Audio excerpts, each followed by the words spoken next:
చాలామంది ఎక్కువ వచ్చేయటం వల్ల నాకు ప్రత్యేకమైన ఇబ్బంది ఉంటుంది. సో దాంట్లో మీ సంఘాల నాయకులందరినీ కలుసుకోలేకపోయారు, దానికి క్షమించాలి. అందుకని వెంటనే నా దృష్టికి రాగానే వెంటనే మీకు ఫోన్ చేసి మీతోనే మాట్లాడినప్పుడు అంటే నా ఉద్దేశం ఏంటంటే నిర్లక్ష్యం చేసే వ్యక్తిని కాదని చెప్పడానికి,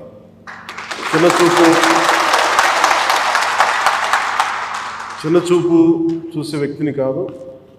మీ సమస్య నా సమస్య, అది చాలాసార్లు సభలో చెప్పాను. కానీ ఇప్పుడు ప్రత్యేకించి ఛార్జ్ తీసుకున్న తర్వాత మీకు మళ్ళీ మీ అందరికీ తెలియజేసుకుంటా ఉన్నాను. మిమ్మల్ని అర్థం చేసుకునే వ్యక్తిని, మీ సమస్యల్ని పరిష్కరించడం, ఎంత త్వరగా పరిష్కరించడం అనేది నా ఒక్కడి చేతిలో లేదు. కానీ మీ సమస్యల్ని వినగలిగే శక్తి ఉన్నవాడు. ముందు సమస్యని వింటే పరిష్కారం దొరుకుతుంది. వినటానికి అలసట అందరికీ. సో నేను మీకు ప్రత్యేకించి తెలియజేసుకునేది, నేను వినే వ్యక్తిని. ఇందాక మీ సహచరులు ఎవరు వచ్చి ఇక్కడికి ఇచ్చారు, సహచరాలు, అది ఖచ్చితంగా యుద్ధ ప్రాతిపాదికన మీరు ఆ సమస్యను పరిష్కరిస్తాను మీరు వచ్చి ఇచ్చారు. ఇలాంటివి చేయడానికంటే మీరు ఇందాక ముందు సంఘాల పెద్దలు కూడా మాట్లాడుతూ చాలామంది గతంలో కూడా మీరు సమ్మెలు, గత ప్రభుత్వం మీద మాకు కోపం ఉంది, మీకు ఈ ప్రభుత్వం మీద మీరు మాట్లాడుతూ ఉన్నారు. ఇందాక ఒక్కటి ఏంటంటే, ఇది అందరం కలిసి పనిచేయాలి, మినిస్ట్రీ కానీ ఉద్యోగులు కానీ. గతంలో ఎవరు ఎలా చేశారో నాకు తెలీదు, మీరందరూ వింటా ఉంటే నేను సమస్యలు వింటా ఉన్నా. కాకపోతే ఇది చాలా పురాతనమైన, చాలా బలమైన వ్యవస్థ, చాలా పాత వ్యవస్థ. ఇది ప్రతిసారి వ్యవస్థకి ఒక తుప్పు పట్టినట్టు పట్టేస్తాం. దీన్ని బలోపేతం చేయాల్సిన అవసరం ఉంది. దీనిని సమస్యలు ఏమైతే ఉన్నాయో మీ అందరికీ ప్రతి సంఘం తరఫున ఇది ప్రత్యేకించి ఒక ఓవరాల్గా మేము ఇలా చేయదలుచుకున్నాం, మా సమస్యలు ఇవి, లేదంటే మేము ఇలా నిలబడతాం, కొంచెం ఇవన్నీ చెప్తా ఉన్నారు. నేను మీకు ఈరోజు మాటిస్తున్నాను, పంచాయతీ పనులతో పాటు మీ సమస్యలను కూడా నేను వినే వ్యక్తిని. నేను ప్రత్యేకించి ఏ సంఘాలకు సంబంధించి ఆ సంఘానికి ప్రత్యేకించి ఒక టైంని అలాట్ చేసి మరి. కాకపోతే నాకున్న సమస్య ఏంటంటే, అందరూ కొంచెం ప్రిపేర్ అయ్యారండి బాగా. అంటే నేను చాలా శాఖలు ఉన్నాయి, మిగతా పనులు కూడా చూసుకోవాలి. కాబట్టి మీరు బాగా ప్రిపేర్ అయ్యి వచ్చి ఒక పరిష్కార మార్గం కూడా తీసుకెళ్ళండి. దాదాపు ఇలా ఆలోచించవచ్చు, ఇలా చేయొచ్చు. ఇందాక మీరు మాట్లాడుతూ అన్నారు, గత ప్రభుత్వం అంటే అంతకుముందు 2014 వచ్చినప్పుడు మా మీద కొంచెం కెనుకుందన్నట్టుగా మీరు అన్నారు ఇందాక. అది అంటే భయపెట్టేవాడికి భయపడతారు, కానీ కొంచెం ఓపెన్గా సహజంగా కొంచెం వినే వాళ్ళతోటి ఎక్కువ ఆ బాధను గత ప్రభుత్వం మిమ్మల్ని అందరినీ భయపెట్టింది, అది నేను అర్థం చేసుకోగలను. కానీ మేము మీకు భుజం కాసే వ్యక్తులు. మేము అందుకే ఒక వ్యవస్థని తిరిగి బలోపేతం చేయాలంటే చాలా చాలా కష్టసాధ్యమైంది. నాకు నిజంగా చెప్పాలంటే ఒకసారి ఇది నేను చాలా ఆనందంగా ఎంచుకున్న శాఖ. నేను ప్రభుత్వ ఉద్యోగ కొడుకుని, ఆ జీతాల మీద మేము పెరిగిన వాడిని. మా నాన్న జీతాలు రాకపోతే మమ్మల్ని స్కూల్ బయటికి పంపించి మళ్ళీ జీతాలు వచ్చిన తర్వాత మళ్ళీ స్కూల్లోకి అలౌ చేసినాయి, అవి కూడా ఉన్నాయి నా సంఘటన. అలాంటి సంఘటనలు ఉన్నాయి. అందుకని కష్టాన్ని అర్థం చేసుకోగలను. అంటే 1వ తారీఖు జీతం రాకపోతే ఏమవుద్దు నాకు అనుభవం ఉంది. అలాగే ఆఖరి వారంలో డబ్బులు అయిపోతే కూడా ఆ పరిస్థితి కూడా నాకు తెలుసు. పొరపాటున మేము ఏదో ఇవి జరిగిపోయినాయి, కానీ మేము ఇలా ఈ సినిమా రంగంలో ఇవన్నీ ఉండటం వల్ల బేసిక్గా చాలా సాధారణ స్థాయి నుంచి వచ్చాం. కాబట్టి అన్నిటికంటే కూడా సాధారణ స్థాయి మాకు భగవంతుడి మమ్మల్ని తీసుకొచ్చిన సాధారణ స్థాయి కష్టాలని మేము మర్చిపోం. అందుకని ఈ రోజున రోడ్ల మీద బయటికి వెళ్ళి ఎందుకు ఆగి ఎందుకు మాట్లాడుతానంటే, ఆ కష్టం ఎలా ఉంటుందో నాకు తెలుసు. ఇందాక మీరు ఇచ్చిన రిప్రజెంటేషన్ కూడా ఆ కష్టం ఎలా ఉంటుందో నాకు తెలుసు. సో ఇలాంటి స్పందనకి వెంటనే ఉంటుంది. కానీ నేను కోరుకునేది ఏంటంటే మిమ్మల్ని గత ప్రభుత్వం మిమ్మల్ని భయపెట్టింది. అంతకుముందు ఉన్న ప్రభుత్వంకి మీరు ఏదైనా ఒక నిరసన చెప్పడానికి చాలా బలంగా చెప్పగలిగేవారు. కానీ ఇప్పుడున్న కూటమి ప్రభుత్వం మీకు అండగా నిలబడుతుంది. ఫస్ట్ ముందస్తుగా మేము మీతో గొడవ పెట్టుకోవడానికి లేదు ఫస్ట్. ఎందుకంటే బ్యాడ్ బ్లడ్ ఉండకూడదని ఫస్ట్ ఫోన్ చేశాను మీకు. అరే వస్తే నువ్వు కలవలేదండి, నువ్వు కూర్చొని పెద్ద ఆఫీసులను కలుస్తాం, మమ్మల్ని కలవవా అనే ఒక చిన్న బాధ ఏదైనా ఉంటుంది. ఎందుకంటే నాకు తెలుసు, మా నాన్న బాధ నాకు తెలుసు. అందుకని వెంటనే ఫోన్ చేశాను నేను. ఆ కష్టం నాకు తెలుసు. ఇంకా నేను మీకు ఒకసారి ఏమైపోతుంది, అందరూ ఒకేసారి వచ్చేస్తే నేను మాట్లాడలేని పరిస్థితులు తప్ప మీరు 1-on-1 కూర్చొని గ్రూప్గా కూర్చుంటే మటుకు నేను చాలా మీకు ఫస్ట్ వినే వ్యక్తిని. నేను విన్న తర్వాత పరిష్కార మార్గం వెతుకుతాం.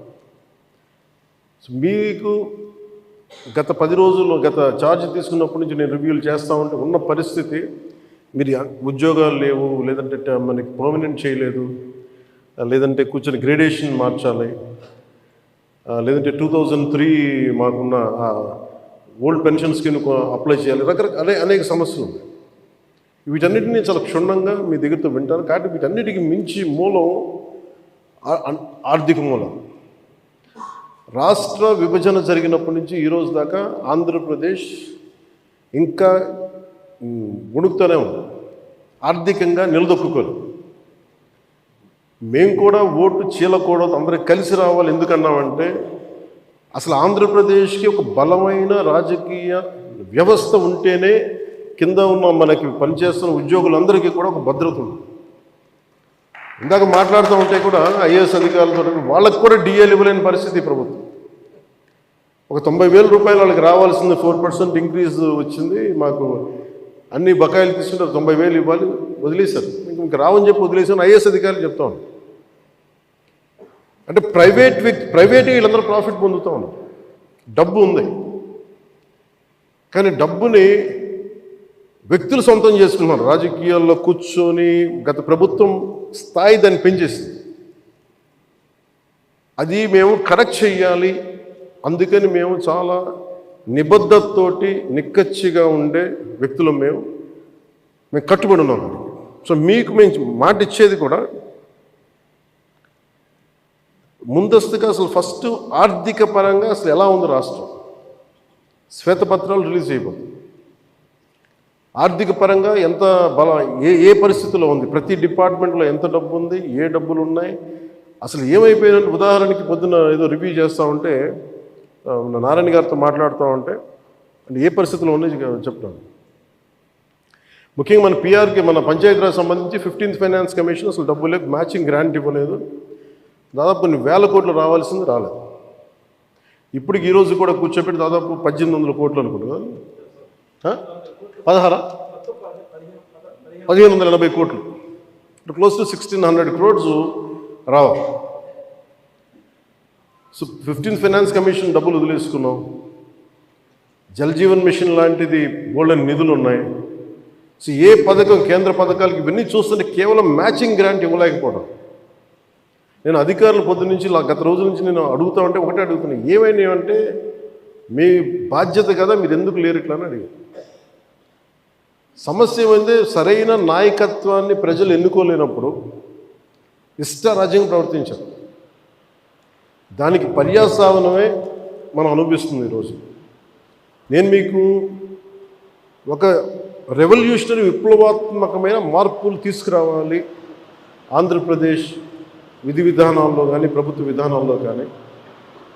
దానికి నేను నా వంతు కృషి నేను బలంగా చేసి పెడతాను. మీకు ఏదో ఒక రోజు వారానికి మీ సమస్యల మీద ప్రత్యేకించి దృష్టి సారిస్తాను. అంటే ఈరోజు కూర్చుంటే ఒక సపోజ్ నెల రోజుల్లోపు నాకున్న సమయంలో, అందుకే నెల రోజులు అంటే అది 2 వారాల్లో కానీ మీరు చెప్పండి, నాకు ఇంత టైం పడుతుంది, ఒక్కొక్క వింగ్ని అర్థం చేసుకోవాలి. ఇప్పుడు మీరు చెప్పారు ఈ ఫిట్మెంట్లు కానీ పిఆర్సీ, మనకి పిఆర్సీ కానీ అలాగే కమిషనర్స్ని ఇప్పుడు దాకా అపాయింట్ చేయలేదు. ప్రతిదీ కూడా మీరు క్షుణ్ణంగా చెప్తే నేను కన్సర్న్ అధికారులతో మాట్లాడి నేను ఏం చేయగలనంటే నేను టాస్క్ మాస్టర్. ముందు సమస్యకు పరిష్కారం వెతుకుతానని చెప్పేవాడు. నేను పారిపోయే వ్యక్తిని. నాకు యాక్చువల్గా నాకు రాజకీయాలు నాకు అవసరం లేదు. నాకు కాదు నేను ఎందుకు వచ్చానంటే ఇది నా నేల అనుకొని వచ్చాను. ఇది ఎవరో మీ తరపున నిలబడి మాట్లాడటానికి ఇన్ని కోట్ల మందికి నిలబడాలి, నా వంతు కృషి చేయడానికి వచ్చాను. దాంట్లో భాగం మీ భవిష్యత్తుకి మీ భద్రతకు కూడా నేను మనస్ఫూర్తిగా మాటిస్తున్నాను, ఇది నిలబడి. సో నేను కోరుకునేదల్లా మీకు ఈరోజు నేను అద్భుతాలు చేసేస్తాను, అన్ని సమస్యల్ని పరిష్కరించేస్తాను నేను చెప్పను. ముందు నేను అవగాహన చేసుకోను. శాఖాపరమైన అవగాహన చాలా చాలా అవసరం. అలాగే దీంట్లో ఎంతమంది ఉద్యోగులు ఉన్నారు, ఏ స్థాయి ఉద్యోగులు ఉన్నారు, ఏమేమి చేయాలి, వీళ్ళందరికీ ఏ సమస్యలు ఉన్నాయి, ఇది ఒకటి. మీరు 2 రకాలు స్టడీ చేయాలి. ఇవన్నీ చేసిన తర్వాత ఒకటి పంచాయతీలని దానికి పునర్వైభవం తీసుకురావడం, గత వైభవం తీసుకురావడం పంచాయతీలకి. అలాగే పంచాయతీరాజ్ వ్యవస్థ నా కోరిక ఒకటే, ఈ 5 ఏళ్ల కాలంలో ఆంధ్రప్రదేశ్లో ఉన్నంత బలమైన పంచాయతీ వ్యవస్థ మనకి భారతదేశంలోనే లేదని అలాంటి సర్టిఫికేట్ తెప్పించుకోవడం నా కోరిక. అందుకని బలమైన ఆలోచన విధానంతో ఉన్నాను. కాకపోతే మీ అందరి సహకారం కూడా కావాలి. కానీ నేను ఒక్కడిని చేసేది కాదు. మీ అందరి సహాయ సహకారాలు, మీ సలహాలు, సూచనలు లేకపోతే నేను కూడా ఏం చేయలేదు. కానీ నేను మీకు అందుబాటులో ఉంటాను. మీకు ప్రత్యేకించి మీ ఈ ముఖ్యంగా మీరు కోరుకుంటుంది అన్నిటికంటే దారుణ బాధ అనిపించింది, నెలకి జీతాలు ఇవ్వడం పక్కన పెట్టి జీతాలు పెంచాలని అడగాలి, కానీ నెలకి జీతాలు వస్తే చాలు అనుకునే 1వ తారీఖు జీతాలు వస్తే చాలు అనే స్థాయికి పెరిగిపోయింది. సో అభివృద్ధి అనేది లేదు, నిధులు లేవు. వీటన్నిటి మధ్యలో now governance is a great challenge for all of us. కానీ మాకేం నమ్మకం ఉందంటే పెట్టుబడులు తీసుకురాగలం, అభివృద్ధి పదంలో ముందుకు తీసుకెళ్ళగలం, ఒక ధైర్యం చాలా బలంగా ఉంది. సో మేము బలంగా మీకు చేసి నీకు నెక్స్ట్ మీటింగ్ నేను మీకు తెలియజేస్తాను. సంఘాల పెద్దలందరికీ, నాయకులందరికీ. హరిప్రసాద్ గారికి నా పొలిటికల్ సెక్రటరీ